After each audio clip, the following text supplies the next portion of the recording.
Hello बच्चों, आज मैं सिर्फ उन बच्चों से बात करना चाहता हूं जिनके मन में खुशी की लहर दौड़ गई थी आईआईटी के एक डिसीजन के बाद। आईआईटी कानपुर ने 5 नवंबर 24 को ये डिसीजन लिया था कि एडवांस 2025 के लिए अब 3 अटेम्प्ट लागू कर दिए गए हैं, यानी कि 2023 में जिन्होंने एग्जाम दिया था आईआईटी का, जिनके 2 अटेम्प्ट पूरे हो चुके थे, उनको एक मौका और मिल सकता है। लेकिन कल ही 18 नवंबर 2024 को आईआईटी ने अपनी प्रेस रिलीज जारी करके ये कंफर्म कर दिया कि उन्होंने अपने इस लिए गए फैसले को वापस ले लिया है। जैसे कि आप देख पा रहे हैं, न्यूज की कटिंग है और आईआईटी ने अपने इस फैसले को वापस ले लिया है। आई डोंट नो कि आईआईटी ने क्यों वापस लिए फैसले, लेकिन खास उन बच्चों के अंदर बहुत निराशा आ गई होगी जिनके मन में फिर से एक आशा की किरण जाग उठी थी कि वो आईआईटी एक अटेम्प्ट और देकर अपनी पूरी ताकत झोंक करके अपनी मनचाही आईआईटी को अचीव कर सकते हैं। तो मेरे उन बच्चों से सलाह है कि निराश मत हो, ये सिस्टम के फैसले हैं और ये आपके हाथ में नहीं है। ये जो लोग लेने वाले हैं वही फैसले लेते हैं। क्या सोच समझ के उन्होंने फैसले लिए हैं आई डोंट नो, लेकिन ये आपके हाथ में नहीं है। कई बच्चों के मन में आशाएं जागी होंगी, मैं आपको ये दिखाता हूं। बच्चे निराश भी हुए हैं।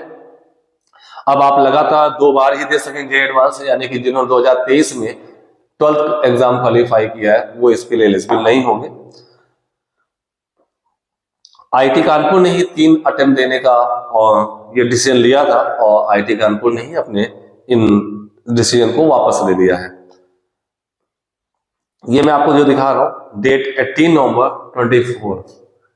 नवंबर की ये प्रेस रिलीज है आईआईटी की, और इसमें साफ साफ इन्होंने क्लियर कर दिया है कि आप 2 अटेम्प्ट ही दे सकते हैं, लगातार 2 अटेम्प्ट दे सकते हैं, यानी कि जिनको 2024 में 12th का एग्जाम देना है वो दे सकते हैं, दे चुके हैं, या 2025 में इनको 12th का एग्जाम देना है वो बच्चे दे सकते हैं। इसके पहले वाले बच्चे एग्जाम नहीं दे सकते हैं। ये आईआईटी का ही जे एडवांस की साइट पे जाकर के अब मैंने चेक किया है। देखिए ये एलिजिबिलिटी क्राइटेरिया दिए हुए हैं, criteria minimum performance JEE mains 25 and age limit, और तीसरा ये है नंबर ऑफ अटेम्प्ट। ये लेटेस्टली अपडेट हुआ है, जो कि पहले 5 नवंबर बाद यहाँ पे 3 अटेम्प्ट दिखा रहा था, जो कि अब 2 अटेम्प्ट दिखा रहा है, तो लगातार 2 ही दे सकते हैं। तो बाकी इसमें और भी डिटेल्स दी हुई है। तो मैं उन बच्चों से कहना चाहूंगा, देखिए किसी दूसरे के लिए फैसले आपकी मंजिल को डिसाइड नहीं करते हैं, आपकी ऊंचाई आपके कैरियर को डिसाइड नहीं करते हैं, वो खासकर वो फैसले जो आपने लिए ही नहीं है।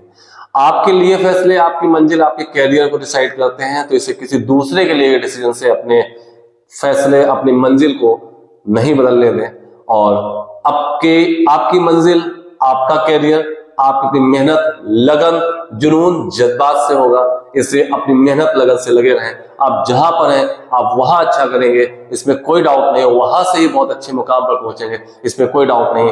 किसी दूसरे का लिया गया फैसला, किसी सिस्टम का लिया गया फैसला आपके उस मुकाम को कभी नहीं बदल पाएगा। मेरी शुभकामनाएं आप जहां हैं वहीं रहें, एंड होप सो शायद आईआईटी को ये बात समझ में आई कितने बच्चों को निराश किया है और वो अपने डिसीजन को वापस लें। Okay, thank you.